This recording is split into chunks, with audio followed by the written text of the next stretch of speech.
Good morning students. बच्चों, आज हम चैप्टर 1 से एक बहुत ही इम्पोर्टेंट क्वेश्चन करेंगे। ये लगभग हर साल ही 3 नंबर में ये प्रश्न पूछा जाता है।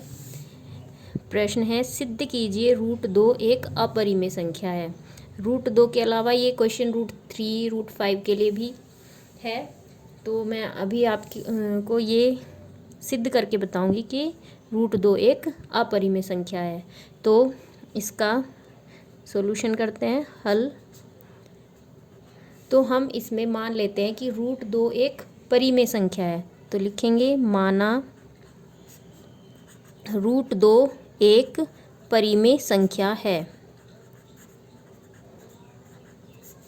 परिमेय संख्या है। जैसे कि हम जानते हैं कि परिमेय संख्या को हम p/q के रूप में दर्शाते हैं और q कभी भी 0 नहीं होता। तो इसमें हम √2 को मान लेंगे, p/q के रूप में भी मान सकते हैं, a/b में भी मान सकते हैं। और a और b यहाँ इस तरह से हैं कि a तथा b का कॉमन फैक्टर यानी सार गुणनखंड 1 है। कॉमन फैक्टर 1 है।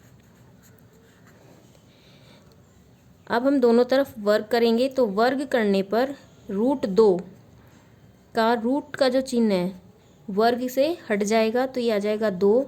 और a/b का वर्ग करने पर a²/b²।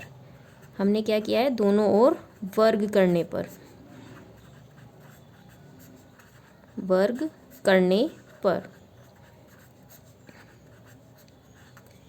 इसमें हम b² और 2 को इंटरचेंज करके लिख देंगे, b² = a²/2। यहाँ से ये बनेगी हमारी समीकरण 1। और यहाँ से हम कंक्लूज़न निकालेंगे कि a² 2 से विभाजित है,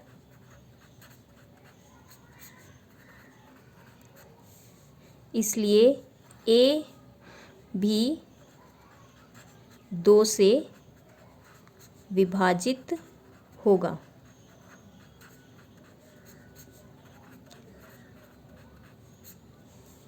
जब a 2 से विभाजित हो रहा है, तो a 2 से कब कोई संख्या विभाजित होती है, जब वो संख्या एक सम संख्या हो, यानी 2 उसमें हो। तो हम मान लेंगे कि माना a बराबर है 2c।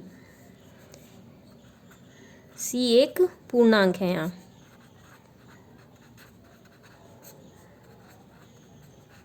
अब a का यह मान हम समीकरण 1 में रखेंगे, तो b² बराबर a की जगह हम रखेंगे यहाँ 2c का वर्ग बटे 2। यहाँ लिख देंगे समीकरण 1 से हमने यह लिया है।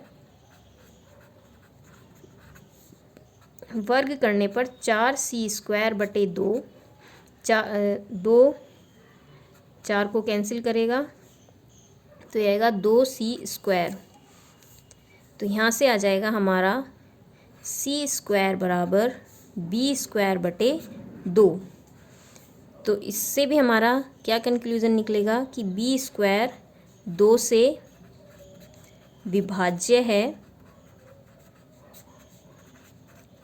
इसलिए b भी 2 से विभाज्य होगा।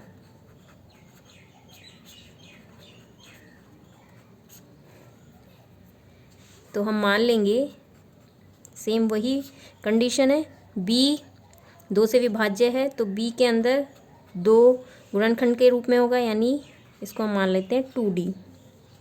अब यहाँ a और b दोनों ही संख्याएं 2 से विभाज्य है, तो अतः a तथा b का कॉमन फैक्टर 2 है, जो कि विरोधाभास है, क्योंकि हमने a और b का कॉमन फैक्टर 1 लिया था, लेकिन हमने क्या कंक्लूजन निकाल दिया कि a तथा b का कॉमन फैक्टर 2 है, जो कि एक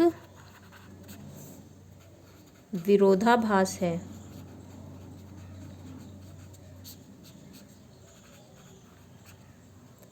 अतः, और ये विरोधाभास क्यों हुआ? क्योंकि हम एक गलत अवधारणा के ऊपर काम कर रहे थे। तो हमने जो ये चीज़ मानी थी कि √2 एक परिमेय संख्या है, ऐसा नहीं है। √2 एक अपरिमेय संख्या है, एक अपरिमेय संख्या है। ठीक है, और यही हमें इसमें प्रूफ करना था। तो ये हमारा 3 अंक का प्रश्न बनता है, तो इसको अच्छे से तैयार करना है आप सभी को। Okay students, all the best.